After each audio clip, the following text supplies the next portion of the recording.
एक काम करते हैं, we'll take it one by one, ठीक है, in the middle time.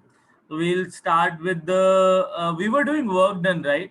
यार एक बात बताओ, जब irreversible process होता है तो क्या work done क्या होता है? What is the formula of work done? Irreversible process में minus P external delta we. चाहे वो कोई भी प्रोसेस हो, work done is always minus of P external delta we. ऐसा क्यों होता है? सर क्योंकि प्रेशर हमेशा कांस्टेंट ही रहता है कोई भी। हाँ, इरिवर्सिबल प्रोसेस के लिए बाहर का प्रेशर हमेशा कांस्टेंट ही रहता है, it is irreversible process, right? Yes Yes. अगर मैं रिवर्सिबल प्रोसेस की बात करूं तो क्या यूज करते हैं वर्क डन में? Minus integral of P internal. हाँ, पी इंटरनल डी। देखो, हम पी एक्सटर्नल भी ले सकते हैं क्योंकि पी इंटरनल और पी एक्सटर्नल क्या होते हैं? हमेशा इन इक्विलिब्रियम इक्विलिब्रियम में होते हैं। And one more thing guys, हम PV is equal to nRT system के लिए लगा सकते हैं, सराउंडिंग के लिए नहीं लगा सर। नहीं लगा सकते। Getting a point? तो वहां पे इशू आता है। Understood? Now listen, adiabatic process, we have to start with adiabatic process. तो हमने वर्क डन निकाला था लास्ट क्लास में आइसोथर्मल प्रोसेस का, करेक्ट?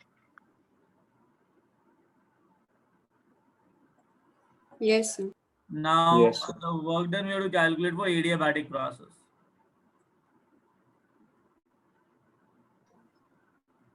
ये रिवर्सिबल वर्क डन निकालना है एडियाबैटिक प्रोसेस के लिए, तो मुझे एक बात बताओ, I take lot of time to do the justice with adiabatic process. Just tell me one thing, what is the speciality of adiabatic process?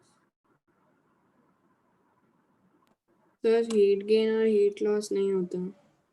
तो Q इक्वल टू 0 कह सकते हैं हम लोग। हाँ हाँ। Sir. And I Yes, know sir. that according to first law of thermodynamics,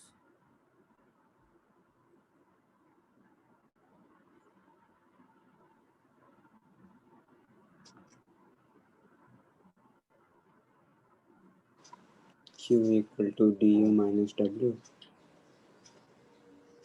yeah, Q is equal to du du minus W. minus Agreed? w. Yes, sir. Exactly. तो अगर Q 0 है तो W क्या हो जाएगा? Equal to du. Getting it? Yes, sir. Very good. Now listen. अब scene क्या है? We have to do justice with this internal energy stuff. हमें इंटरनल एनर्जी के ऊपर जस्टिस करना है। Getting a point? अब एक एक करके करते हैं। अब देखो, तुमको ना, तुमने इतना लिख लिया? यस हाँ। Sir. Very good, so proud of you. इतना लिखने के बाद ना 2 पेजेस छोड़ दो। कितने पेजेस? 2 पेज। 2 पेज मतलब 2 शीट, 4 शीट्स नहीं। यू नो ना कि आगे पीछे होके 1 पेज बनता, तो 1 पेज ही छोड़ना, ज्यादा नहीं। 2 sheets, I want 2 blank sheets. Getting it? Yes, sir. 2 blank plain surfaces छोड़ दो इतना करने के बाद, ठीक है? अब इस पॉइंट पे हम वापस आएंगे इतना लिखने के बाद। अब सुनो, comparison between molar heat capacity at constant pressure and molar heat capacity at constant volume. CPM क्या है? molar heat capacity at constant pressure and CVM क्या है? molar heat capacity at constant volume. Yeah, Shreyansh, I'll show you the previous slide. This is the previous slide.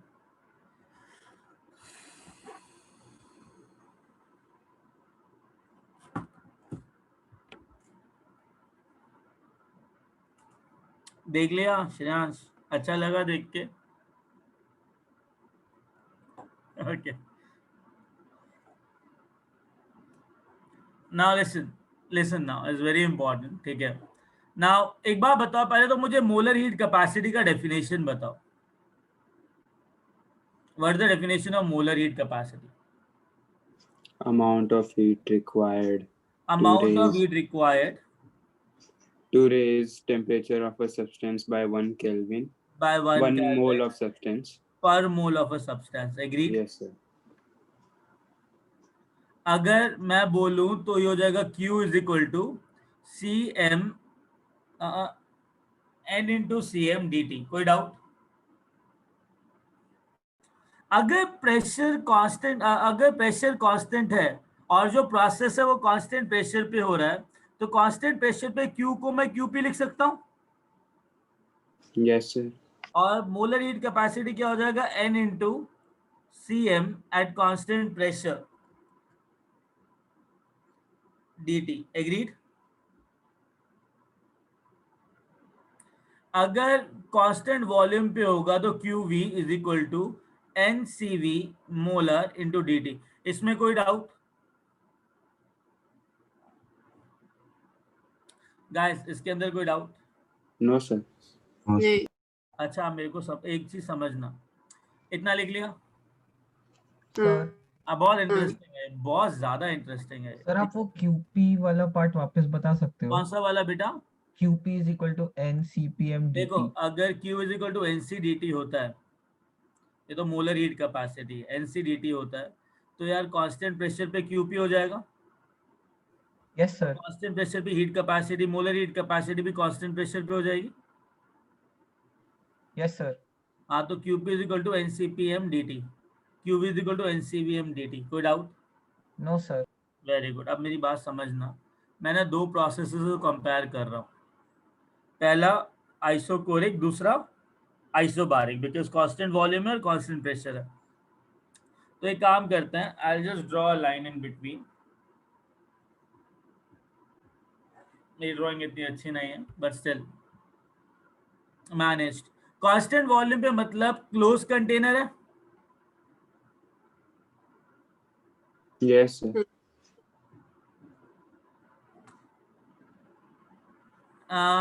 नहीं Shrikant, I am not going to derive anything here. Ideal gas का कुछ derive नहीं कर रहा हूँ. Let's say इसके अंदर n moles of gas है, n moles of nitrogen gas. कोई डाउट? No, sir. मैं क्या कर रहा हूँ, कांस्टेंट वॉल्यूम पे इसको हीट कर रहा हूँ.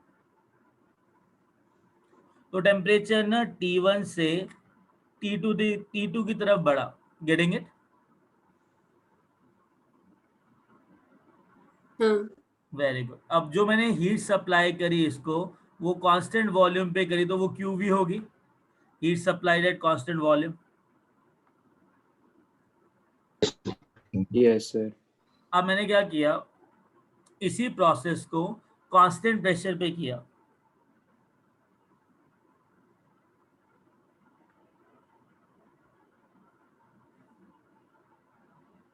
मैंने क्या किया, कांस्टेंट प्रेशर पे हीट सप्लाई किया.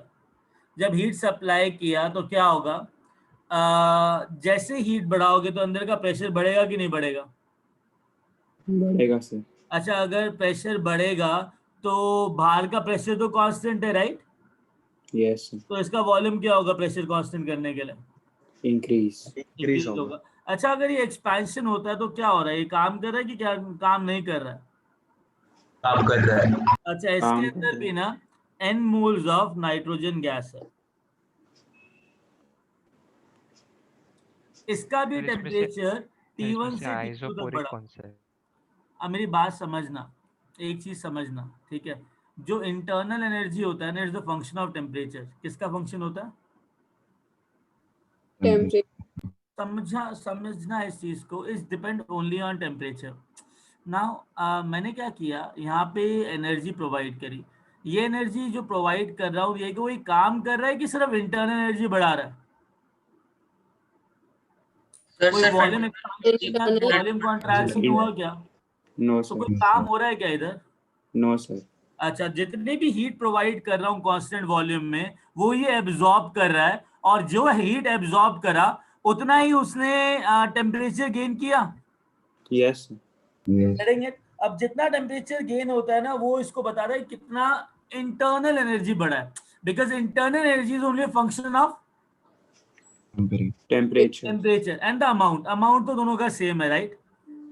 अगर एक बात बताओ, n मोल्स ऑफ नाइट्रोजन लिया, यहाँ पे भी n मोल्स ऑफ नाइट्रोजन लिया, इसका टेम्परेचर T1 से T2 तक बढ़ा, इसके अंदर काफी ज्यादा इंटरनल एनर्जी आ गई है।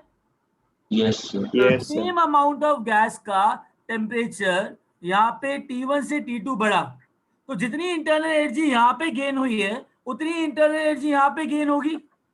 Yes, sir. Yes, sir. Temperature rise दोनों का और जितना भी अमाउंट है दोनों का सेम है। हाँ सर। तो ये आइसोकोरिक प्रोसेस है। और ये कौन सा प्रोसेस है?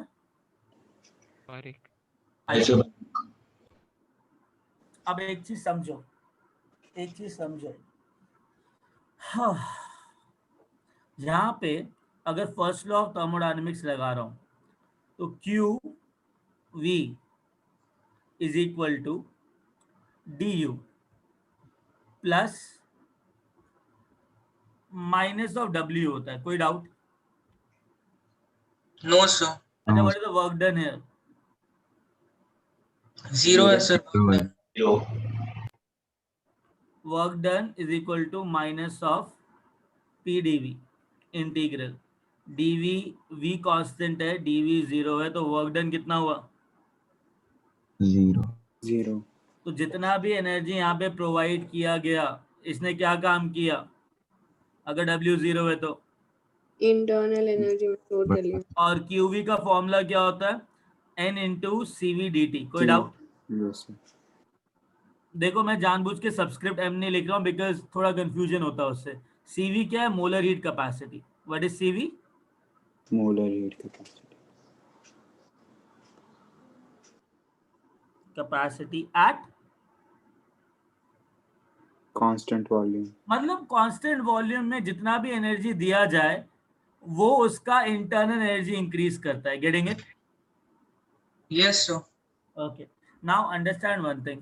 Internal energy change is a function of temperature. Temperature क्या है? State variable है कि state variable नहीं है?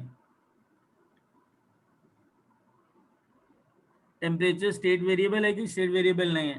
State variable है। State Yes, variable sir. है। State variable है। तो एक बात बताओ, अगर एक पर्टिकुलर स्टेट T1 से T2 तक चेंज हुआ, यहाँ पे भी पर्टिकुलर स्टेट T1 से T2 चेंज हुआ, तो जितना इंटरनल एनर्जी चेंज यहाँ पे आना चाहिए था, उतना ही इंटरनल एनर्जी चेंज यहाँ पे आएगा। Yes, sir. Yes sir. अगर इंटरनल एनर्जी चेंज दोनों जगह पे सेम है, क्योंकि दोनों जगह पे टेम्परेचर राइज सेम है, दोनों जगह पे अमाउंट ऑफ गैस सेम है, मतलब internal energy does not depend on the nature of process, is just depend on the state variables. हाँ. ऐसा फंक्शन जो नेचर पे डिपेंड नहीं करता है, सिर्फ इनिशियल और फाइनल स्टेट पे डिपेंड करता है, उसको क्या बोला जाता है? State function. State function. dependent तो sir. आज के बाद याद रखना, चाहे कोई भी प्रोसेस हो, internal energy is not process dependent. Getting it? अगर एक Yes. प्रोसेस के अंदर इंटरनल एनर्जी जो आया दैट इज NCV dt, तो हर एक प्रोसेस के अंदर इंटरनल एनर्जी चेंज यही होगा because it is a State function sir. Guys, समझ में आई बात? Yes, sir. Internal energy change state function. अगर इसके अंदर इंटरनल एनर्जी चेंज का फॉर्मूला आया NCV dt, तो हर जगह पे इंटरनल एनर्जी चेंज का फॉर्मूला यही आएगा because it is not process dependent. Understood? Yes sir. Now understand that. Come here. नहीं सर, वापस समझाइए क्या? हाँ बेटा, मैंने बोला अगर n मोल्स गैस है, अगर उसका टेम्परेचर T1 से T2 आ रहा है, इसमें भी n moles of nitrogen gases का टेम्परेचर T1 से T2 जा रहा है, जितना टेम्परेचर बढ़ेगा उतना ही इंटरनल एनर्जी बढ़ेगा। हाँ। जितना इंटरनल एनर्जी यहाँ पे बढ़ा उतना इंटरनल एनर्जी यहाँ पे बढ़ेगा बिकॉज सेम टेम्परेचर राइज हो रहा है। हाँ। Very good. अब मेरी बात सुनो, मुझे पता लगा इंटरनल एनर्जी, चाहे मैं आइसोकोरिक प्रोसेस करूं चाहे मैं आइसोबारिक प्रोसेस करूं, वो हमेशा टेम्परेचर पे डिपेंड कर रहा है। अगर चेंज इन टेम्परेचर सेम है इररिस्पेक्टिव ऑफ द प्रोसेस, तो ये इनिशियल और फाइनल स्टेट पे डिपेंड कर रहा है सिस्टम का। हाँ। तो अगर इनिशियल और फाइनल स्टेट सेम होता है तो चेंज सेम आ रहा है, करेक्ट? बराबर। Irrespective of the nature of process. अच्छा तो मैं इंटरनल एनर्जी चेंज को स्टेट फंक्शन बोलूं कि पाथ फंक्शन बोलूं? State function. हाँ, अगर इंटरनल एनर्जी चेंज यहाँ पे एनसीवी dt आया तो मतलब इंटरनल एनर्जी चेंज अगर स्टेट फंक्शन है, किसी भी प्रोसेस पे डिपेंड नहीं कर रहा है, चाहे वो आइसोकोरिक प्रोसेस हो, चाहे वो एडियाबैटिक प्रोसेस हो, चाहे वो आइसोबारिक प्रोसेस हो, चाहे वो आइसोथर्मल प्रोसेस हो, du का फॉर्मूला हमेशा एनसीवी dt रहेगा। एग्रीड और नॉट? चाहे वो कोई भी प्रोसेस हो, अगर एक प्रोसेस में du इज एनसीवी dt और वो स्टेट फंक्शन है तो हर एक प्रोसेस में ये सेम ही रहेगा। यस और नो? तो फिर Yes, sir. बदलेगा किसमें equal to NCV dt, it is applicable for? Sir? फिर ये बदलेगा किसमें? नहीं बदलेगा ना, स्टेट ये फंक्शन। बदलेगा ही नहीं। applicable for any dam process because du is irreversible दोनों। हाँ हाँ हाँ हाँ। अच्छा अरे यार एक बार बता, रिवर्सिबल और इरिवर्सिबल भी तो एक नेचर ऑफ प्रोसेस ही है ना। हाँ अगर टेम्परेचर चेंज सेम आ रहा है तो इंटरनल एनर्जी चेंज सेम होगी। हाँ, बस गेटिंग अ पॉइंट, चाहे वो कोई भी हाँ प्रोसेस हो। तो मतलब जब du क्या तक होगा? इंटरनल आज के बाद कोई तुम्हें बोला ना गैसियस प्रोसेस के लिए इंटरनल एनर्जी चेंज कितना होता है, बोलना इट इज एनसीवी dt हमेशा। कोई डाउट? तो सर मतलब सिर्फ जब तक इंटरनल एनर्जी सेम है तब तक कोई प्रॉब्लम नहीं है, यही एक एप्लीकेबल होगा। हाँ। अब मेरी एक बात बताओ, ये कौन सा वर्क है, ये कौन सा प्रोसेस है? आइसोबारिक। तो जो अमाउंट ऑफ हीट दिया मैंने, it will be heat supplied eight constant pressure QP। Yes. Heat supplied eight constant pressure. कोई डाउट इसके अंदर? अब एक बात बताओ, इसमें हीट दिया, इस हीट ने ना दो काम किए। एक तो इंटरनल एनर्जी चेंज किया, इंटरनल एनर्जी बढ़ाया, ऊपर से थोड़ा और एक्स्ट्रा काम कर रहा है, राइट? तो यहाँ पे जो Yes, हीट sir. दिया वो दो जगह यूटिलाइज हो रहा है, एक तो इंटरनल एनर्जी बढ़ा रहा है, दूसरा कुछ काम कर रहा है। एग्रीड? यस। यहाँ पे जो हीट दिया वो इंटरनल एनर्जी बढ़ा रहा है। जितना इंटरनल एनर्जी चेंज यहाँ पे आया उतना ही इंटरनल एनर्जी चेंज यहाँ पे आया, मतलब QP क्या कर रहा है, उतना ही इंटरनल एनर्जी चेंज बढ़ा रहा है, plus it is doing some work. तो QP बड़ा होगा कि QV बड़ा होगा? QP QP, कॉमन सेंस यही कहती है। तो यार एक बार बताओ, QP क्या होगा? QP is equal to DU minus W, correct? yes sir. Very good. ए QP का फॉर्मूला क्या हुआ? NCP dt। हाँ सर। DU का फॉर्मूला क्या होता है हमेशा? N C V N C V NCV NCV dt, चाहे वो कोई भी Yes, sir. प्रोसेस हो, राइट? और वर्क डन का फॉर्मूला क्या होता है? Minus of PdV। Pressure constant है तो प्रेशर बाहर निकाल सकता हूँ वॉल्यूम V1 से V2, यस Yes, sir. तो मैं लिख देता हूँ प्लस ऑफ PdV। कोई डाउट? No, sir. अच्छा एक बात बताओ, अब इंटीग्रेट कर देते हैं। टेम्परेचर T1 से T2 तक किया, टेम्परेचर T1 से T2 तक किया, और वॉल्यूम V1 से V2। V1 से V2 तक किया। कोई डाउट इसके अंदर? नो। No sir. dt का इंटीग्रेशन क्या होता है? सर T रहेगा टी तो रहेगा। T2 माइनस T1 हो जाएगा। Delta T। यस हाँ हाँ sir. Delta T. NCV delta T आएगा। Yes sir. इधर क्या आएगा? सर डेल्टा V आएगा। P delta V। कोई doubt? No sir. No very sir. Good. एक बात बताओ, प्रेशर कांस्टेंट है तो PV is equal to NRT होता है। एग्रीड? तो प्रेशर कांस्टेंट है, volume V2 is equal to NRT2 हो सकता है। हाँ हाँ PV1 is equal to NRT1 होगा। कोई डाउट इसके अंदर? हाँ नहीं नो। अच्छा नहीं, अब no, दोनों no. को जरा सब्ट्रैक्ट करना। सेम हो रहा है। Sir NR T2 minus T1 हो जाएगा। T1 correct? NR T2 minus T1 is delta T। Yes, sir. अच्छा तो आर की वैल्यू मिल गई सर। अरे 2 मिनट रुक तो जाओ, अभी फील फैक्टर आना खत्म कहाँ हुआ है। एक बार बताओ, तो मेरे पास P डेल्टा V का फॉर्मूला कितना आया? N R delta T. N R delta T. आइएगा बताओ, ये इक्वेशन लेट से चौथी थी, ये हो गया तुम्हारा पांचवी इक्वेशन, ये तुम्हारा छठा इक्वेशन, राइट। पांचवें और छठे को जरा मिलाना जरा, पी डेल्टा भी डाल दूं इधर, हाँ सर। Yes sir.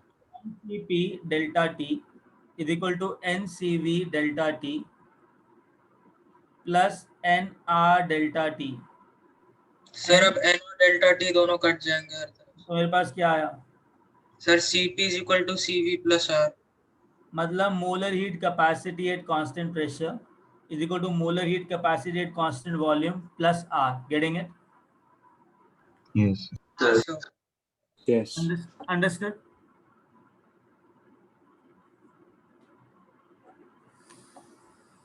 ऊपर करना है इसको। हाँ सर। एक मिनट सर। आयो series molar heat capacity CM. Sir ऊपर करो थोड़ा। हाँ बेटा, बस बस बस सर। हाँ बताना कब नीचे करना है, ठीक है।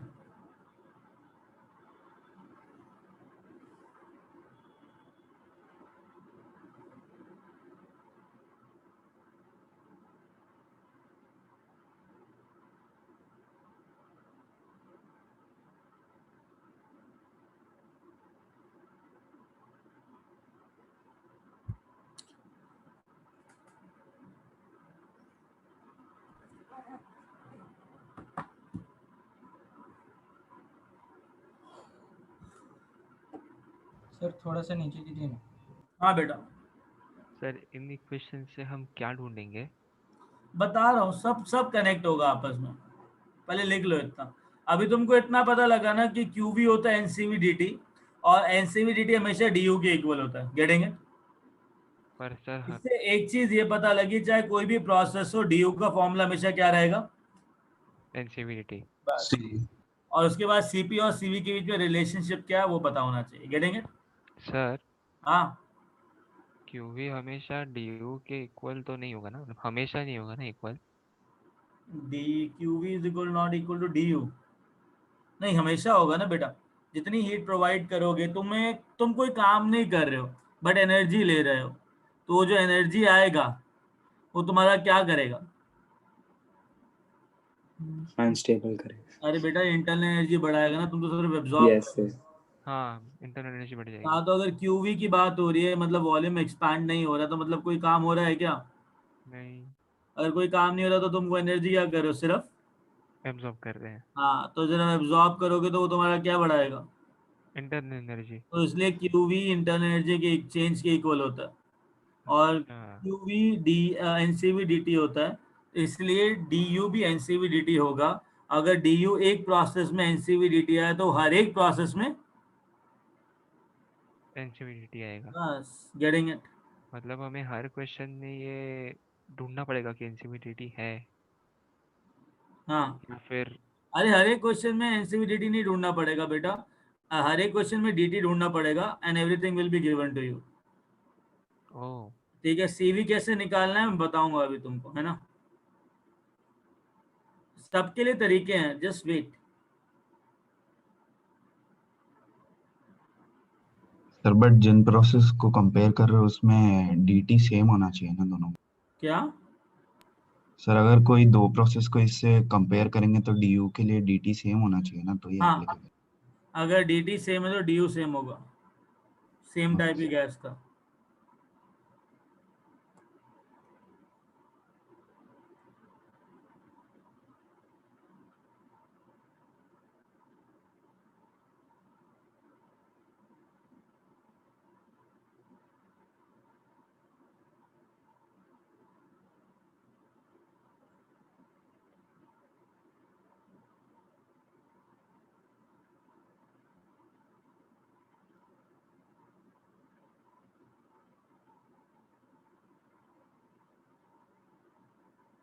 सर नीचे करो।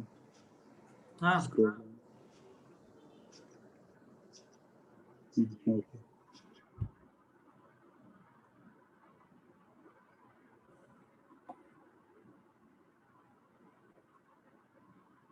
R that is applicable for every process, not only for क्या कहते हैं isobaric.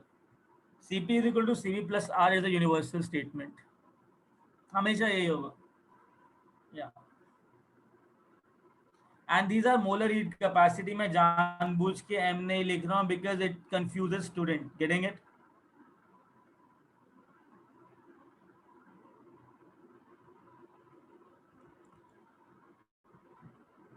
सर हो गया. लिख लिया? यस. अच्छा, अगर Cp और Cv जो है वो जूल्स में है तो R is equal to 8.31 joules. अगर Yes. Cp and Cv calories में है तो R क्या हो जाएगा? 2. 2. अंडरस्टूड? Yes sir. ग्रेट. चले आगे. नहीं तो फिर अपना नॉर्मल 0.821 ना. हाँ, अगर दोनों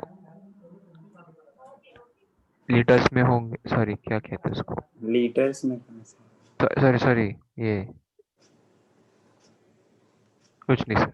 हाँ, क्या कह रहा वो है? हीट का सर वो सोच रहा होगा 0.0821 यूज कर सकते हैं क्या? नहीं, वो लीटर एटीएम में होगा तो यूज कर सकते हैं. कर सकते हैं. अच्छा. अगर लीटर एटीएम में दे रखा है तो R will be equal to 0.0821. हाँ, That ये will ठीक be है. 0.0821 लीटर एटीएम. कर सकते हैं. लीटर. फिर हीट कैपेसिटी का यूनिट क्या रहेगा उसमें? हाँ जी. हीट कैपेसिटी का यूनिट क्या रहेगा फिर? Yeah, you tell me molar heat capacity का यूनिट क्या रहेगा? It is like joules per mole per Kelvin. No sir, वो लीटर एटीएम यूज कर रहे तो Maybe joules per mole per Kelvin. ATM per mole पर केल्विन. लीटर में ATM per मोल. जो R की यूनिट्स होंगी वही Cp और Cv की यूनिट्स होंगी, राइट? तभी तो एडिटिव है. अदरवाइज जब यूनिट्स यस. होती तो ऐड कर सकते हो क्या किसी चीज को? और भगवान ने तुमको अच्छा खासा चलता हुआ ब्रेन दिया है. पीवी बाय RT पता ही है ना. Litre ATM P V by N T. Litre ATM per mole पर केल्विन. ये R की है. लीटर एटीएम को अगर SI में लिखोगे तो जूल्स आता है. जूल्स को कैलोरी में कन्वर्ट कर सकते हो. तो लाइक जूल्स पर मोल पर केल्विन या कैलोरीज पर मोल पर kelvin. Getting it? Yes sir. तो यूनिट्स का तो इतना इशू नहीं है. आगे चलें गाइस. सर आपने हाँ, सर वहाँ लेफ्ट में एक स्टेटमेंट लिखी है, it is applicable for process because, उसके आगे क्या? Because it's the state function.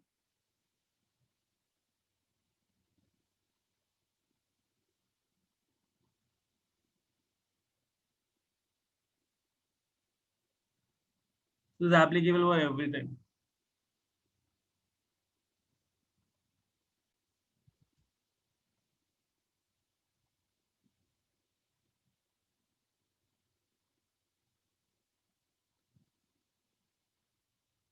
Done. लिख लिया? Yes sir. आगे चलें. Yes, sir. Okay. Now listen. Internal energy.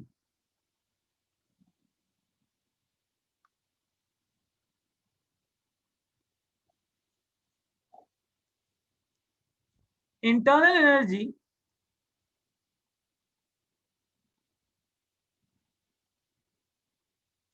is the summation of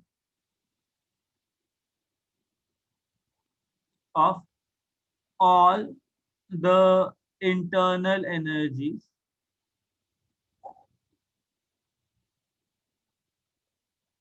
that is kinetic energy, rotational kinetic energy, vibrational kinetic energy, potential energy,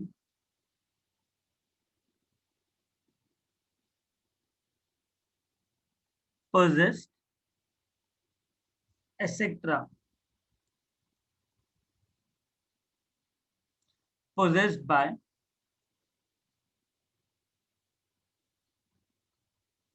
a system. internal energy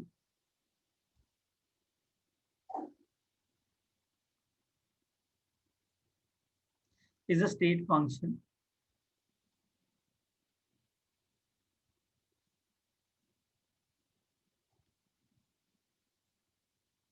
and it depends on amount. Pranav, I'll let you know, just give me 1 minute. Like, I'm just writing the definition first. I'll make you understand everything. Just calm down. 2 minutes, right? It depends on the amount, that is number of moles, temperature, and phase of the system.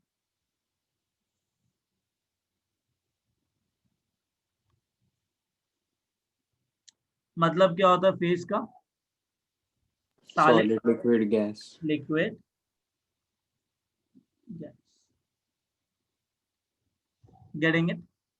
Now, इतना लिख लिया, पहले लिख लो इसको. Sir एक हाँ, लिख ली।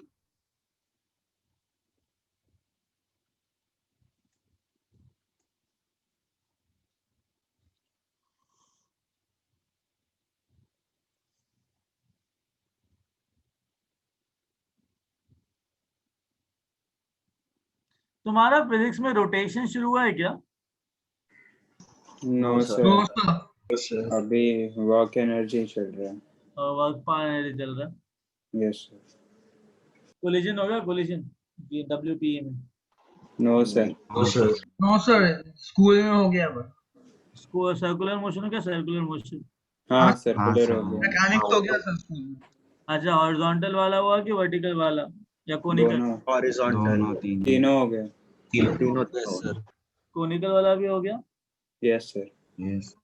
क्या निकाला उसके अंदर? Radius निकाला. नहीं हाँ. sir. It will be like T sin theta is equal to mv square by r, T cos theta is equal to mg. Yes, sir. Yes, वही sir. कौन सा फोर्स उसका ओमेगा निकाला. हाँ, Acceleration sin theta is निकाला. equal to mv square by r, right? Yes, sir. Yes sir. और नीचे वाला जो वेलोसिटी है और ऊपर वाले पॉइंट का वेलोसिटी है हॉरिजॉन्टल मोशन में, हॉरिजॉन्टल सर्कुलर मोशन में, वो root G R plus root 5 G R होता है. सर ये नहीं निकाला. सर ये नहीं हुआ. ये नहीं हुआ, हो जाएगा.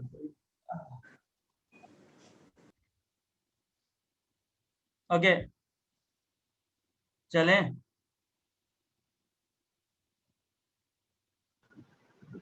Yes. चलो. Now understand one thing. Internal energy क्या होता है सिस्टम का? It is the summation of all the internal energy, like internal energy, translational, kinetic energy, plus rotational kinetic energy, plus vibrational kinetic energy, plus potential energy.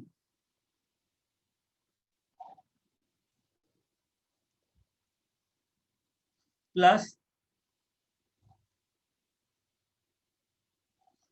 what? Electrical internal energy. तो बहुत सारे summations होते हैं.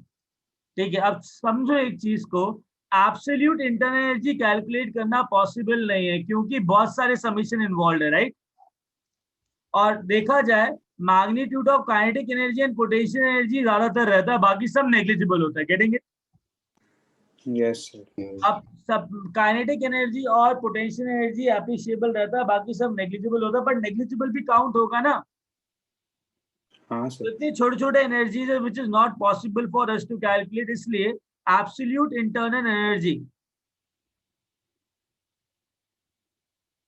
Can not B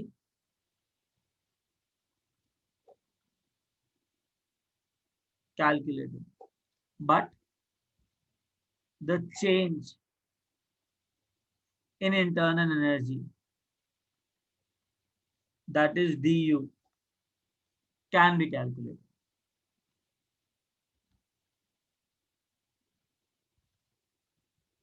भैया absolute नहीं पता लगेगा, कितना गया कितना आया तो पता लग सकता है।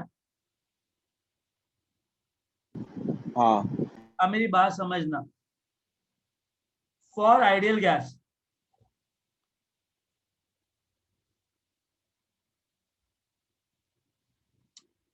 potential energy is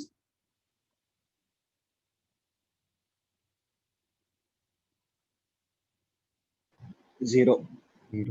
so shall I say that the internal energy will be purely kinetic in nature, Yes. mainly kinetic energy.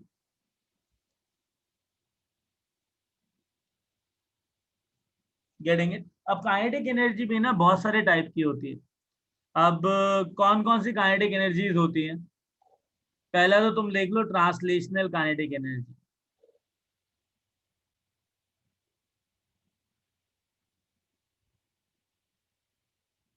Translational kinetic energy का मतलब होता है एक पार्टिकल है, it is moving along x axis, Y axis और Z axis, मतलब इसे translational motion कहते हैं, मतलब linear motion. Getting it? Normal motion whenever it is moving, so because of the movement it will have kinetic energy, right? उसे कहते हैं translational kinetic energy. क्या बोलते हैं? ट्रांसलेशनल काइनेटिक जैसे एनर्जी। गैस पार्टिकल यहाँ से यहाँ, वहां से यहाँ मूव कर रहा है, तो ये मूवमेंट की वजह से जो काइनेटिक एनर्जी है that is known as translational kinetic energy. एक होता है rotational kinetic energy.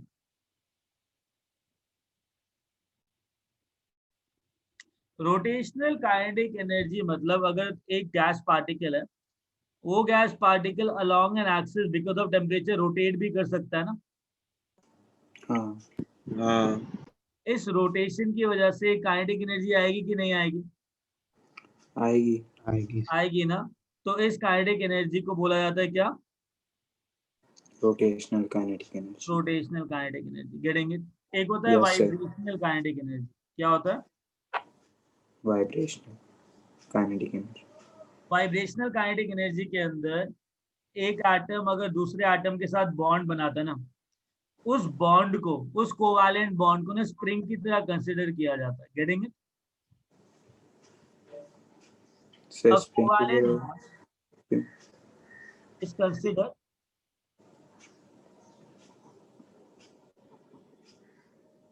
like a spring. For example oxygen molecule ले लो, ऑक्सीजन के अंदर 2 बॉन्ड होते हैं, नाइट्रोजन के अंदर 3 बॉन्ड। ये तीनों बॉन्ड कौन से? कोवैलेंट बॉन्ड है। ऑक्सीजन के अंदर तो कोवैलेंट बॉन्ड है, तो इन बॉन्ड्स को कैसे ट्रीट किया जाता है? स्प्रिंग की तरह। Spring जैसे। स्प्रिंग की तरह। ये बोला जाता है एक पर्टिकुलर टेम्परेचर पे ये जो पार्टिकल है अपनी मीन पोजीशन पे अलोंग द स्प्रिंग वाइब्रेट करते हैं, और उस एनर्जी को क्या बोला जाता है? वाइब्रेशनल एनर्जी, या काइनेटिक एनर्जी। वाइब्रेट अलोंग, इसमें स्प्रिंग अज्यूम करने की क्या जरूरत है? because they vibrate like a spring motion only. Okay second, तो उसको स्प्रिंग की तरह कंसीडर करता है। तो it actually vibrate like this, इधर जाएगा इधर आएगा, दूर जाएगा दूर जाएगा, तो वाइब्रेशन चलता रहेगा। So they'll come closer, they'll move away like this. At one point they will come closer, other point they will move away. Getting it? Yes sir. तो ये वाइब्रेशन चलता रहेगा इसके अंदर लाइक ए स्प्रिंग। अंडरस्टूड? हाँ sir. अब सुनना ध्यान से। At very low temperature,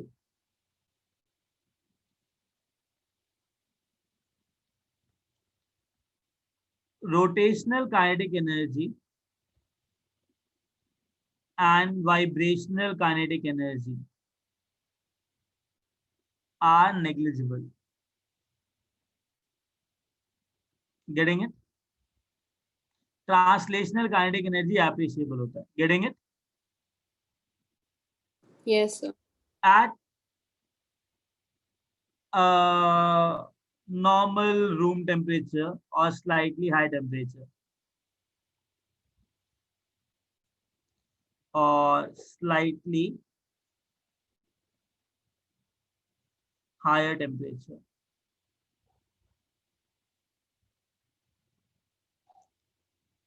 Vibrational kinetic energy is negligible. तो ट्रांसलेशनल और रोटेशनल एप्रिशिएबल होता है, vibrational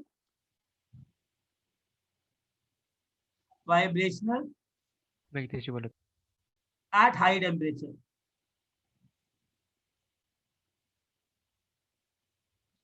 All translational, rotational and vibrational kinetic energy पर are सर हाँ अच्छा अच्छा लिखिए लिखिए. appreciable. Getting it? Guys, इतना लिख लिया? Yes, sir. सर एक minute. Just a minute. Pranav, I told you, right, what is vibrational, rotational kinetic energy, you understood, right? Yes, sir. Okay. ऊपर करूं क्या? नहीं सर एक मिनट. ऊपर नहीं करना.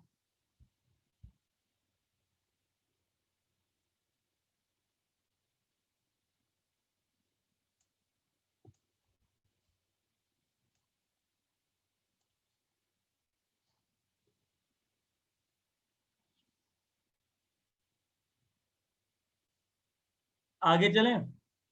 Yes, sir. So just a minute. Okay.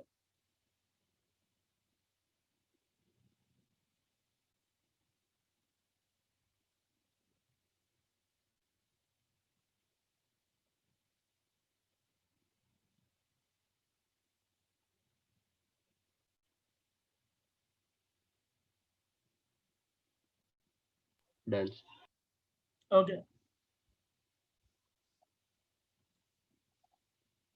Now listen.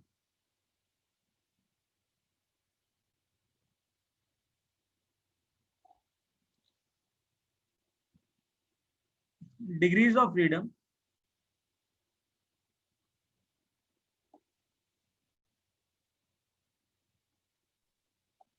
and law of equipartition of energy.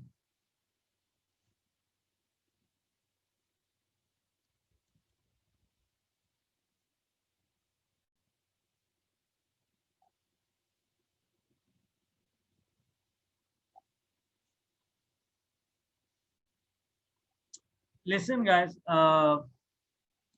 What I'll do, I'll take type of molecule.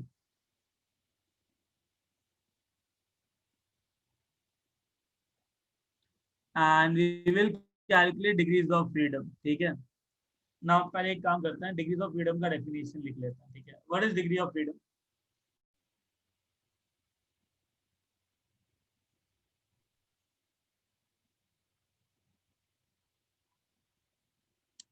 It is a number of axes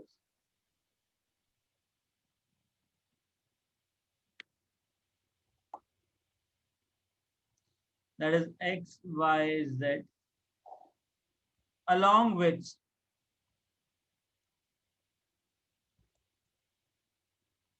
a particle can gain appreciable kinetic energy. ठीक है? अब सुनो ध्यान से.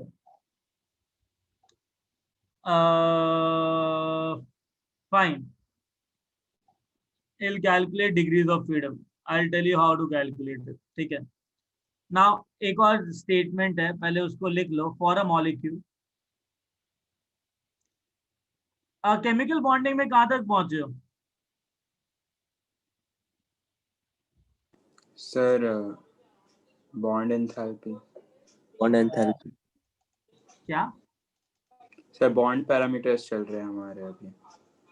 1 second, एक question का जवाब दो. तुम लोगों ने लुईस डॉट स्ट्रक्चर कर लिए? Yes, Yes, sir. sir. Structure of gas कैसा, स्ट्रक्चर ऑफ मॉलिक्यूल्स की है, कैसा दिखता है? Structure. Sir, वो लुईस में ही आता है ना?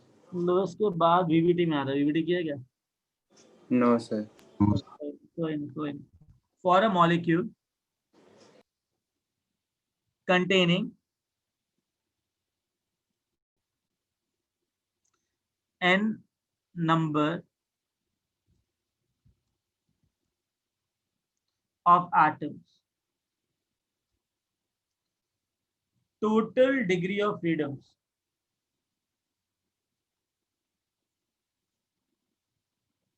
प्योरली काइनेटिक की बात कर रहे हैं, translational, rotational and vibrational is equal to 3 into n. Getting it? 3 into n is the number of degrees of freedom. For example, अगर तुम कार्बन डाइऑक्साइड की बात करोगे, कितने एटम्स हैं इसके अंदर पूरे मॉलिक्यूल में? 3 atoms. तो टोटल डिग्री ऑफ फ्रीडम कितना होगा? 3 into 3 कितना आया? 9. अगर सपोज करो नाइट्रोजन लिया, कितने एटम्स है इस मॉलिक्यूल के अंदर? 2. 2 into 2 कितना आया? 6. 6. अगर सपोज करो तुमने हीलियम ले लिया, 3 आ जाएगा. 3 क्योंकि पूरे मॉलिक्यूल में एक ही एटम है, right? Yes, sir. Monoatomic gas. समझ में आई बात? Yes yes sir great. Sir एक बार फिर से बताओ ना, नहीं समझा। हाँ, मैंने कहा किसी भी मॉलिक्यूल के लिए ना, अगर n number of atoms are involve in that molecule, then the degree of freedom will be equal to 3 into n, when is total number of atoms in a molecule. Okay sir. अच्छा मेरी बात सुनो, इतना हो गया? Yes, sir.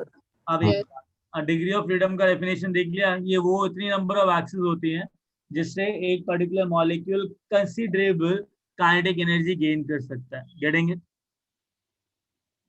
so थोड़ा और ऊपर करो ना। हाँ बेटा,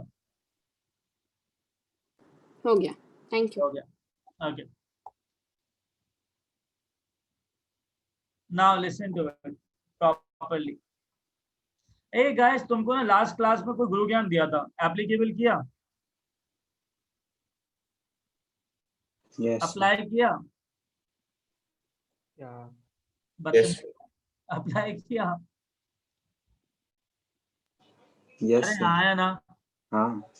क्या कह रहे हो? क्या था सर? मैंने कहा था कि इस तरीके से काम करना है तुमने। अप्लाई किया? अरे वो फील फैक्टर अप्लाई किया? हाँ, sir. हाँ अच्छा, सर। जिसने अप्लाई किया इम्प्रूवमेंट लगा?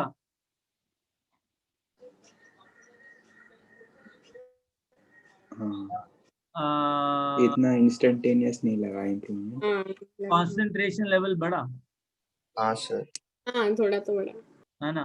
अब धीरे धीरे मोमेंटम गेन करो, है ना?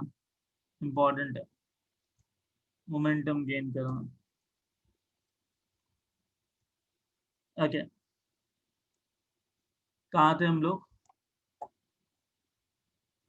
डिग्री ऑफ फ्रीडम बता दिया आपने। हाँ, डिग्री ऑफ फ्रीडम हो गया, ये सब हो गया। एंड ये भाई साहब, okay now listen, how to calculate the degrees of freedom. ठीक है, पहले तो एक काम करते हैं, नेचर ऑफ एटम लेते हैं। ठीक है, पहले लेते हैं monoatomic gas, a nature of molecule।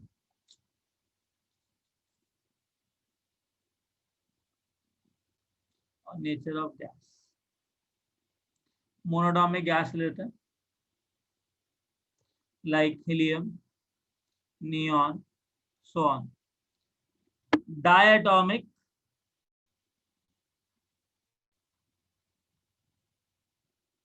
Gas slash polyatomic linear gas, मतलब या तो डायटॉमिक गैस ले लो, एग्जांपल ऑक्सीजन या फिर नाइट्रोजन, ये लीनियर ही है ना, या फ्लोरीन उठा लो F2, ये लीनियर ही है ना, या एक से ज्यादा एटम हो बट स्टिल वो लीनियर हो, फॉर एग्जांपल कार्बन डाइऑक्साइड, ये पॉलीएटॉमिक है नॉट डायटॉमिक, 3 एटम है, 2 से ज्यादा एटम, पॉलीएटॉमिक कहते हैं, तो ये लीनियर है। तो CO2 is polyatomic linear, getting it? Yes. अब तीसरा है polyatomic Non-linear. Non linear. CH4. Okay, CH4, NO2, your ozone. So it is polyatomic non-linear, getting it? Yes, sir. अच्छा, अब इसके ना डिग्रीज ऑफ फ्रीडम कैलकुलेट करना. क्या कैलकुलेट करना? Degrees of freedom. पहला ट्रांसलेशनल डिग्री ऑफ फ्रीडम, फिर तुम्हारा नॉर्मल रूम टेम्परेचर पे कर रहे हो तो ट्रांसलेशनल के बाद क्या आएगा? रोटेशनल. Yes. एंड लास्ट जो है रूम टेम्परेचर वैलिड तो रहेगा नहीं, वाइब्रेशन, फिर भी कैलकुलेट कर लेते हैं. ठीक है, एटलीस्ट जहाँ पे तुमको यूज करना है तुम कर सकते हो. Agree? High temperature. Yes, sir. तो एक काम करते हैं, ट्रांसलेशनल मोशन की बात करते हैं, है ना? Shreyansh, I'll let you know. Now understand that degree of freedom means the number of axes by which a molecule can gain kinetic energy. Now just understand one thing.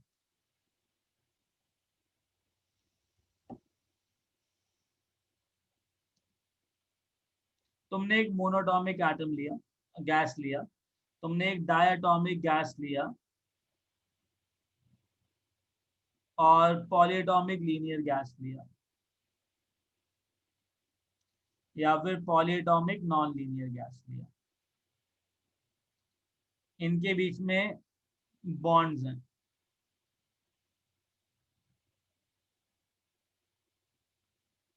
ठीक है.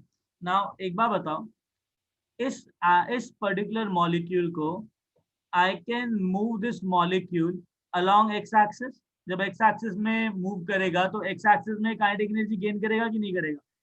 करेगा. हाँ, तो एक्स एक्सिस में kinetic energy move करेगा. ये translational motion है कि वाइब्रेशनल है? क्या है ये? ट्रांसलेशनल. हाँ, ट्रांसलेशनल. नॉन लीनियर मोशन को ट्रांसलेशनल मोशन कहते हैं. तो एक्स एक्सिस, वाई एक्सिस और जेड एक्सिस में इसने काइनेटिक एनर्जी गेन करी. ठीक है. Now understand one thing.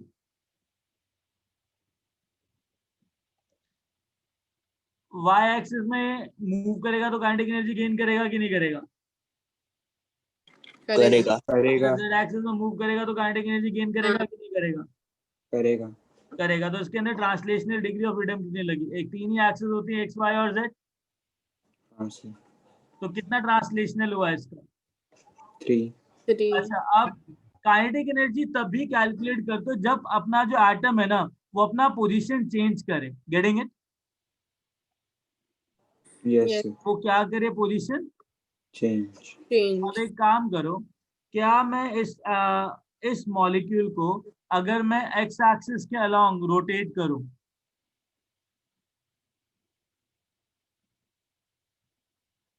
इस तरीके से, तो क्या ये एटम अपना पोजीशन चेंज करेगा कि सिर्फ स्पिन करेगा? सिर्फ Spin spin करेगा. Are you getting a point? अगर मैं इसको इसके अलोंग रोटेट करूं तो ये स्पिन कर रहा है, क्या अपना पोजीशन चेंज कर रहा है क्या? नहीं. No, sir. अगर मैं इसको वाई एक्सिस के अलोंग रोटेट करूं तो फिर भी तब नहीं कर रहा. स्पिन कर. क्या स्पिन करेगा कि पोजीशन चेंज करेगा? सिर्फ spin. स्पिन करेगा. स्पिन करेगा. ऐसा होगा कि मॉलिक्यूल ऐसा स्पिन करेगा जैसे इलेक्ट्रॉन स्पिन करता है, राइट? Yes. अगर मैं इसको जेड एक्सिस के अलोंग रोटेट करूं तो स्पिन कर रहा है कि रोटेट कर रहा है, मूव कर रहा है? Spin. Spin कर रहे हैं. अपना पोजीशन से तो नहीं हट रहा ना. तो इसका rotational kinetic energy, rotational degree of freedom, जब पोजीशन चेंज नहीं हुई ना तो कितनी होंगी? 0. 0. अंडरस्टैंड? 0 क्यों? जब कोई पोजीशन चेंज नहीं हुई, चाहे अच्छा, हाँ. चाहे why spinning Yes, sir. Spinning को काउंट नहीं करते. Getting it? हाँ. Yes, sir. एक बात बताओ, ये मॉलिक्यूल अगर एक्स एक्सिस में मूव करेगा, वाई में मूव करेगा, जेड में मूव करेगा तो काइनेटिक एनर्जी गेन कर रहा है कि नहीं कर रहा है? कर रहा है. तो ट्रांसलेशनल 3 हुआ, इसके लिए हाँ या ना? हाँ. अच्छा, अगर यही डायटॉमिक मॉलिक्यूल को, इसी डायटॉमिक मॉलिक्यूल को दोनों एक्सिस में रोटेट करके देखते हैं, ठीक है। लेट्स से पहला एक्सिस ले लेते हैं X, एक्स एक्सिस, दूसरा एक्सिस ले लेते हैं Y, और तीसरा एक्सिस ले लेते हैं। Z. अब एक बात बताओ, अगर एक्स एक्सिस में इसको स्पिन रोटेट किया गया अलोंग दिस एक्सिस, तो क्या अपनी पोजीशन चेंज कर रहा है कि सिर्फ स्पिन कर रहा है? सर स्पिन कर रहा है। हाँ, ये सिर्फ स्पिन करेंगे, इस डायरेक्शन में सिर्फ स्पिन करते रहेंगे, तो क्या कोई चेंज आएगा पोजीशन में? No sir. नहीं. हाँ सर। अच्छा, अगर मैं इस मॉलिक्यूल को इस एक्सिस के अलोंग रोटेट करूं, तो ये जो है वो इस तरीके से रोटेट होना शुरू हो जाएगा। हाँ हाँ हाँ. तो अपना Position पोजीशन चेंज चेंज आएगा। कर रहे हैं कि नहीं कर रहे हैं? कर रहा है। Yeah. होगी। डिग्री ऑफ फ्रीडम हो गया रोटेशन के लिए। ये ऐसे मूव करेंगे, हाँ, इसमें भी चेंज होगा पोजीशन. हाँ, तो ये भी एक डिग्री ऑफ फ्रीडम हो गया, गेटिंग है? तो Yes, कितने sir. Rotational degree of freedom आए इसमें? 2. 2। अच्छा, एक बात बताओ, 2 तो हो गया, टोटल डिग्री ऑफ फ्रीडम कितना होता है, कितने एटम्स हैं? 2। तो 3 into 2 कितना होगा? 3n बोला था ना। 6 में से 3 ट्रांसलेशनल है, 2 रोटेशनल, तो वाइब्रेशन कितना होगा? एक। 1। बात समझ में आई? यस। अब CO2 को पकड़ो, CO2 अगेन x की तरफ मूव करेगा, y की तरफ मूव करेगा, z की तरफ मूव सर करेगा। वाइब्रेशन का हमने और कुछ सिचुएशन लिया नहीं ना, बस वो बचा था इसलिए उसको दिया, राइट? हाँ एग्जैक्टली, ऐसा ही होता है। बिकॉज gases के अंदर we assume that there is no potential energy, there is negligible, getting it? तो we'll Yes, take it sir. purely kinetic in nature। अब मेरी बात सुनो गाइस, इधर क्या होगा, कितनी ट्रांसलेशनल है? 3। 3। अच्छा, एक बात बताओ, रोटेशनल पे कॉन्सेंट्रेट करो, कितनी रोटेशनल लिख लेंगे? 2। नहीं होगा.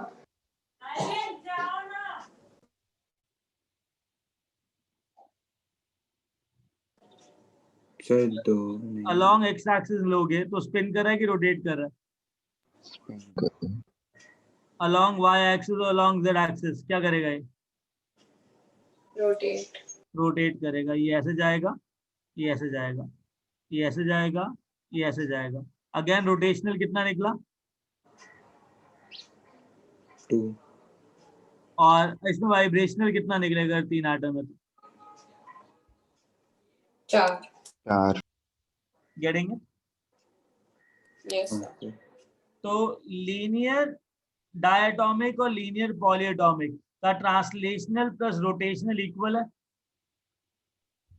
Yes sir. इसलिए इसको एक कैटेगरी के अंदर डाला। गेटिंग? अब नॉन लीनियर ले लो। अब नॉन लीनियर के लिए ट्रांसलेशनल दोबारा से 3 होगा। हाँ। अब मैं इसको किसी भी एक्सिस में रोटेट करूं, तुम खुद सोचो, चाहे ये एक्सिस ले लो, चाहे ये एक्सिस ले लो, चाहे ये एक्सिस ले लो, चाहे ये एक्सिस ले लो, पोजीशन चेंज होगी कि नहीं होगी? होगी। होगी. होगी। की होगी। कितने रोटेशनल हो गए? 3। 3. 3।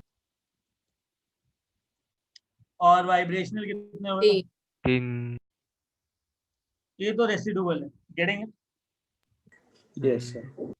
समझ में आया गाइस? सर वाइब्रेशनल 4 है या 3 है, उसका मतलब फिजिकल मीनिंग क्या होगा? इसका फिजिकल मीनिंग होगा कि इसके पास 4 ऐसे ऑल्टरनेटिव हैं जिसमें वो वाइब्रेट कर रहा है। किसी में 2 एटम इकट्ठे वाइब्रेट करते हैं, इसमें तीनों अलग अलग पॉसिबिलिटीज हैं वाइब्रेशन के। So V कैसे निकाला? क्या? So V कैसे निकाला? 3n minus T plus R, जितनी Okay, बची sir. ना उतनी वाइब्रेशन होंगी। 3n is total. Okay, sir.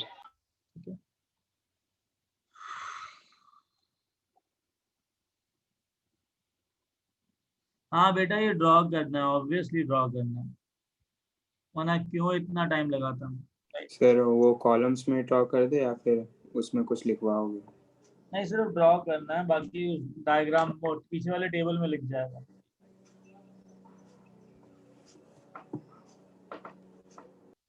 Rotational 0 because along all the axes it is spinning.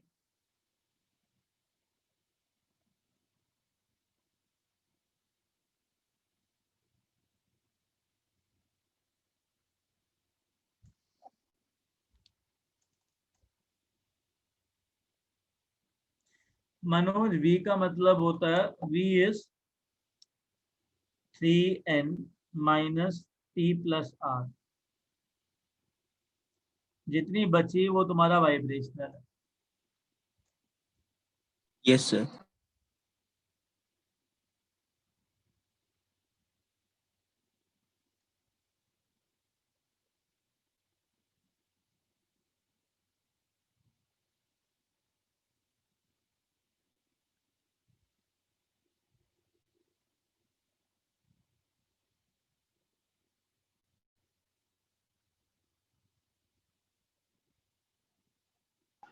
Sir table में यही लिखना है कि कुछ और लिखना है? टेबल में यही भरना है, बट रुको तो पहले जितना लिखा उतना तो लिख लो।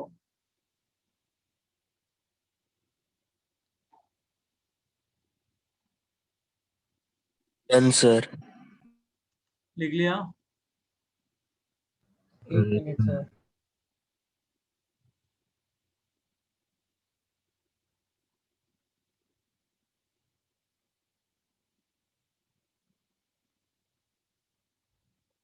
चलो ग्रेट।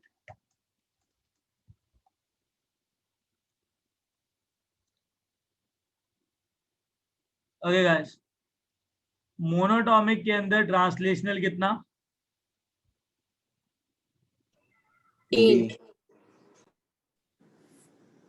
D. 0 0, 0. 0 डायटॉमिक के लिए 3, 2, 2 1 3 1. 2 1। 1. और CO2 के लिए 3 2 3, 2, 4. 2 4 4 गेटिंग। और नॉन लीनियर के लिए मैं ओजोन ही ले रहा हूँ, 3 O3। 3, 3 3, 3, आइटम, 3, 3. 3 3 3। कोई डाउट इसके अंदर गाइस? ये सब के No, लिए sir. एप्लीकेबल है, यूनिवर्सल है, हाँ जी। ये सब के लिए एप्लीकेबल है। मॉलिक्यूल पे डिपेंड करेगा। ये नहीं नहीं, ओजोन लिया ये है टेबल, O3 ये लिया, टेबल। 3 आइटम। मैं पूरा टेबल की बात कर रहा हूँ सर। हाँ, ये सबके लिए सब फिक्स्ड है। जितने एटम्स हो गए उस पर डिपेंड करेगा। वाइब्रेशन जितने एटम्स होंगे उस पर डिपेंड करेगा, बाकी ट्रांसलेशनल रोटेशन फिक्स है अच्छा, ना। वाइब्रेशन को तो वाइब्रेशन को निकालने के लिए टोटल नंबर ऑफ एटम्स चाहिए ना। गाइस समझ में आया? हाँ। Yes, sir. यस सर वो पिछला स्क्रीन एक बार दिखा दो ना। और क्या दिखाओ? ग्रीन स्क्रीन, कौन सी स्क्रीन? सर ग्रीन वाली स्क्रीन जो थी। Okay 1 second.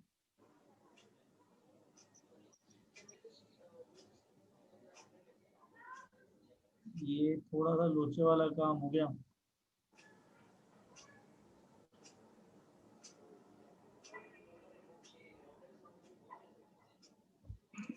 एक minute sir.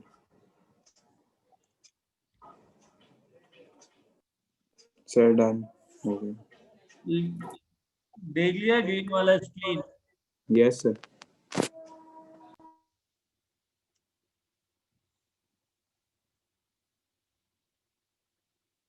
Okay. Now listen. Law of sir equipartition. एक मिनट, पिछली screen.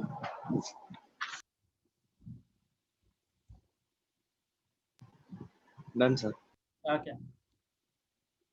Law of equipartition of energy.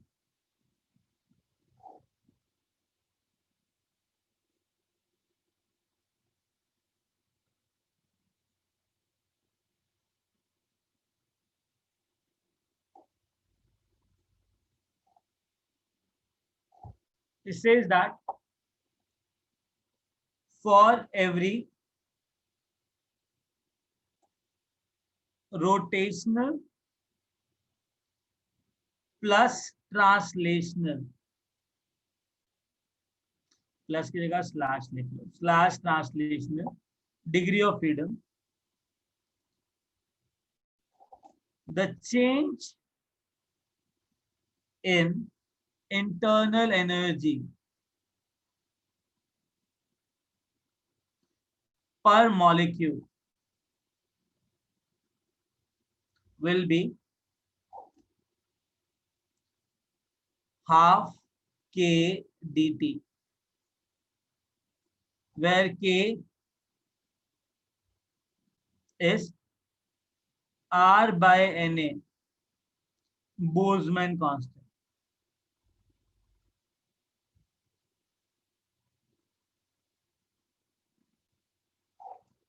For every vibrational degree of freedom du per molecule is equal to kT times k dt times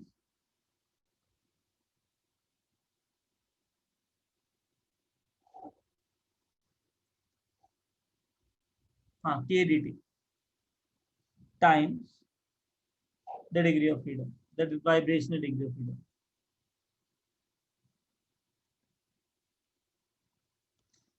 Guys, मतलब पर degree of freedom इतना energy change आना चाहिए, getting it? Rotational और translational में half के T आता है और हाफ के डी टी आता है, और वाइब्रेशनल के लिए KDT. Understand? Yes. Okay.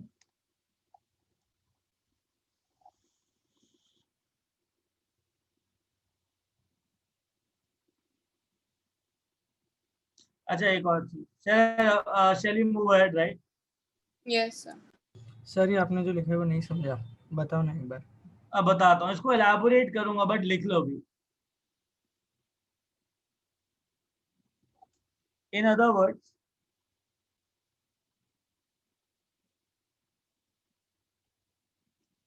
the internal energy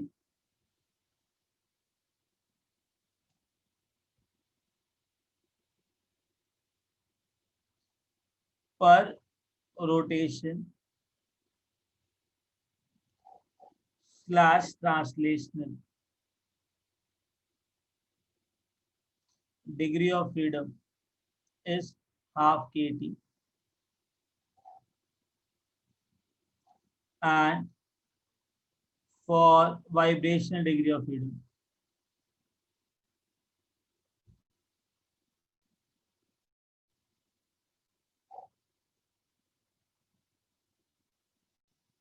it is kT. Guys, इतना लिख लो, then I elaborate you what exactly is going on. Getting it? हाँ. सर फिर वो लिख क्या है लिया? KDT times the vibration of वो DOF? चेंज लिखा है, वो प्योर मतलब पूरा काइनेटिक एनर्जी लिखा है, मतलब इंटरनल एनर्जी लिखा है.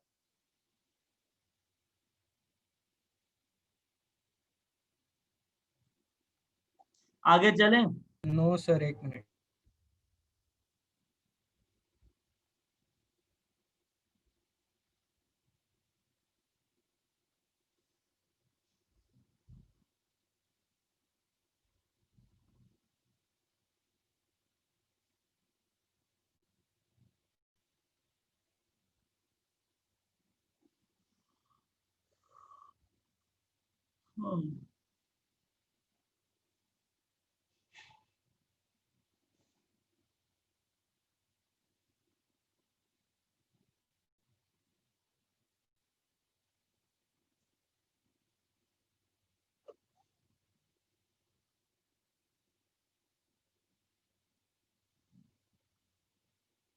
लिख लिया? Yes sir. Okay. Now listen to it.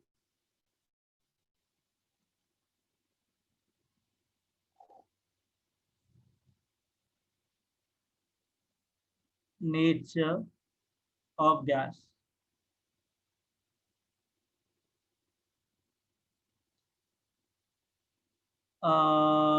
Degree of freedom, translational. Degree of freedom, rotational.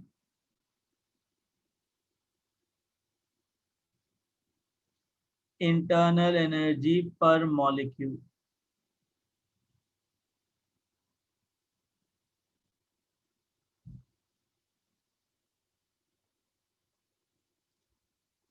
internal energy change per molecule.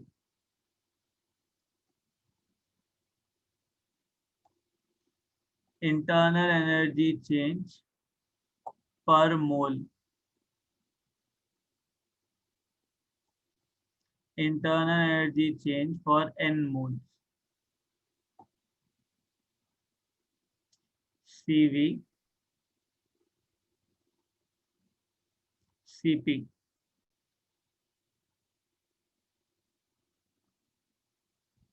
Gamma.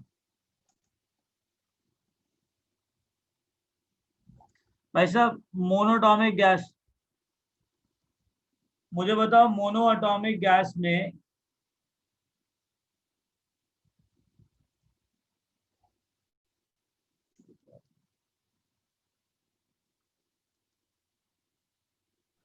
आप थोड़ा ऊपर स्क्रॉल कर सकते हो। एक मिनट बेटा, गिव मी अ मिनट।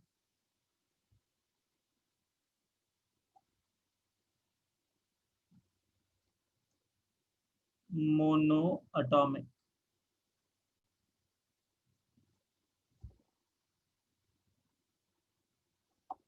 लिख लिया। Diatomic slash polyatomic linear.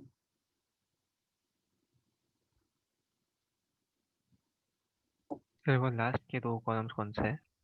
क्या? लास्ट के 2 कॉलम, दोबारा बोल। लास्ट के 2 कॉलम कौन से है sir? CV, CP and then gamma. Gamma क्या है सर? बताता हूँ। गामा इज CP/CV रेशियो है। अब एक बात बताओ, अभी तक तुमने एक चीज और सीखी है, राइट? DU जो होता है n मोल्स के लिए, उसका फॉर्मूला होता है NCV/dt, right? Yes, sir. Yes बस n मोल्स के लिए, करेक्ट? Yes. बस इज ऑलवेज NCV/dt, 1 मोल के लिए CVdt, राइट? अब एक बात बताओ, डिग्री ऑफ फ्रीडम कितना है? मोनोटॉमिक, 3. Translational, 3 rotational, 0 0. डायटॉमिक, 3 3. 2. 2 3 और 3 टोटल कितनी हुई? 3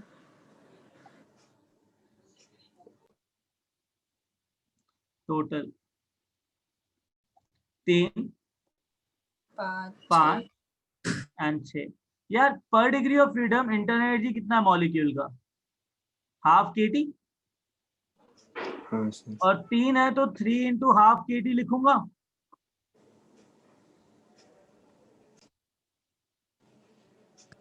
तो समझा नहीं। बेटा पर degree of freedom according to law of equipartition of energy कहता है internal energy is half kT।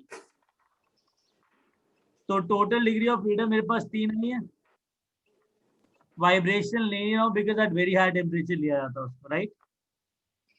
हाँ तो पर डिग्री ऑफ फ्रीडम रोटेशनल और translational internal energy half kT। अगर टोटल डिग्री ऑफ फ्रीडम 3 है तो इंटरनल एनर्जी कितनी होगी? 3 इंटू हाफ kT। ओ सर नहीं समझा। 3 डिग्री ऑफ फ्रीडम, पर degree of freedom internal energy half kT। कोई डाउट? अच्छा, तो ये आपने फॉर्मूला लिखवा दिया ना ऊपर वाला वो। हाँ, तो पर मॉलिक्यूल 3 डिग्री ऑफ फ्रीडम है, 1 degree of freedom half kT contribute करता है, राइट? हाँ तो 3 total degree of freedom 3 into half kT करेंगे तो 3/2 kT हुआ कि नहीं हुआ? Yes very good. इधर 5/2 kT इधर 3 kT। कोई डाउट?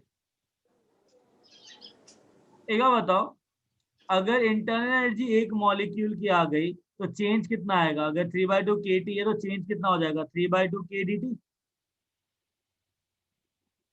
हाँ 5/2 kdt और 3 kdt। Any doubt? तो इंटरनल एनर्जी पर मॉलिक्यूल, इंटरनल एनर्जी चेंज पर मॉलिक्यूल, तो 3/2 kdt, 5/2 kdt एंड 3 kdt। कोई डाउट? नो du पर मोल, यार एक मॉलिक्यूल को अगर अवोगाड्रो नंबर से मल्टीप्लाई करूंगा तो पर मोल हो जाएगा। अगर एक मॉलिक्यूल का इंटरनल एनर्जी चेंज इतना है तो इंटू अवोगाड्रो नंबर करूं तो k is equal to R/Na होता है। अगर R/Na को अवोगाड्रो नंबर से मल्टीप्लाई किया गया तो क्या आ जाएगा? R। आ जाएगा। तो R हो जाएगा, राइट। तो अगर पर मॉलिक्यूल इज 3/2 kT, पर मोल मतलब उस मॉलिक्यूल को अवोगाड्रो नंबर से मल्टीप्लाई करो, so I'll be getting 3/2 RDT। कोई डाउट? नहीं, k की जगह R आ जाएगा। 5/2 RDT। 3 RDT। कोई डाउट? अच्छा, n मोल्स के लिए क्या आएगा? हाँ बेटा, सर आपने 3, 5, 6 ऐसे इससे मल्टीप्लाई क्यों किया था? क्या क्या? सर आपने ऐसे 3 into half kdt तो 3, 5, 6 में मल्टीप्लाई क्यों किया? एक बात बता, ये क्या था? इंटरनल एनर्जी पर rotation and translational degree of freedom is half kT। Yes sir. हाँ ना? तो अगर 1 डिग्री ऑफ फ्रीडम है वाइब्रेशन तो हाफ के, सॉरी रोटेशन तो हाफ kT, 2 है तो 2 इंटू हाफ kT, 5 है टोटल तो 5 इंटू हाफ kT करूंगा। सर वो एक के लिए बताया था क्या हाँ, वो डेफिनेशन? पर डिग्री ऑफ फ्रीडम है ना बेटा। ओके, हाँ सर समझा। अब मुझे एक बात बताओ, n मोल्स के लिए क्या? अगर 1 मोल के लिए इतना आ गया तो n मोल्स के लिए क्या होगा? 3/2 2 NRD। 5/2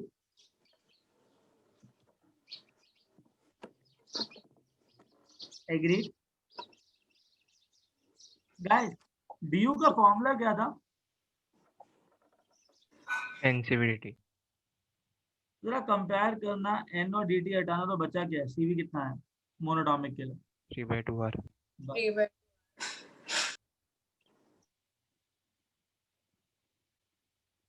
कोई डाउट? cp और cv के बीच में क्या रिलेशन होता है? CP plus R। CP is equal to CV plus R। Plus r करोगे तो ये आएगा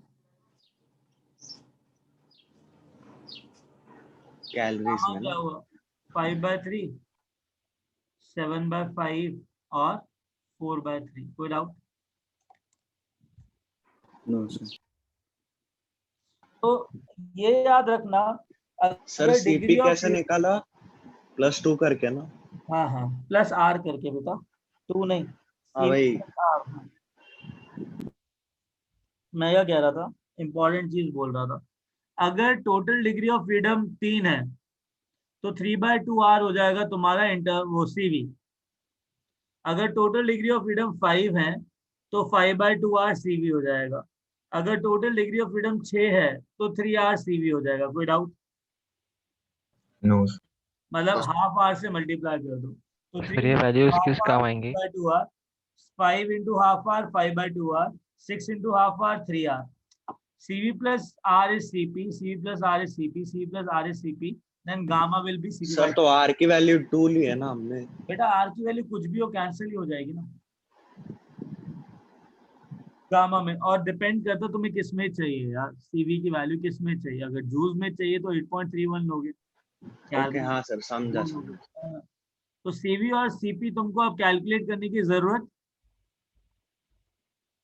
नहीं है। बिकॉज तुम्हें पता है कि अगर मोनोटॉमिक है, डायटॉमिक है, पॉलीएटॉमिक है तो तुमको पता है डिग्री ऑफ फ्रीडम कैसे निकालते हैं। Getting it? यस तो तुम लोग आराम से काम कर सकते हो इस पे। करेक्ट? हाँ सर ये वैल्यूज कहाँ काम आएंगी? बेटा ये वैल्यूज प्रॉब्लम सॉल्विंग में काम आएंगी। सर तब हाँ याद करना है। हाँ, तो हमने जो पॉलीएटॉमिक वाला लिया था वो तो मतलब O3 के लिए लिया था ना, 3 वाले के लिए। हाँ तो बेटा उसमें हमने वाइब्रेशन कैलकुलेट कर ही नहीं रहे हैं बिकॉज वो हाई टेम्परेचर में काम आती है। नॉर्मल रूम टेम्परेचर पे हम क्या लेते हैं, vibration, rotation plus translational, right. Yes sir. ताकि इनको याद करने की क्या जरूरत है जब तुमको पता है कि डिग्री ऑफ फ्रीडम कैसे निकालते हैं। तो हाँ Yes. मेरे को लॉजिक बताओ याद करने का, इसका कुछ है क्या? नहीं नहीं सर, Guys, किसको याद करने का लॉजिक? देख लिया तुमने ये? हाँ चलो we will continue the next class, ठीक है? Okay sir, thank you sir, bye bye. Bye. Thank you sir. Thank you sir, Yes, bye sir. Sir.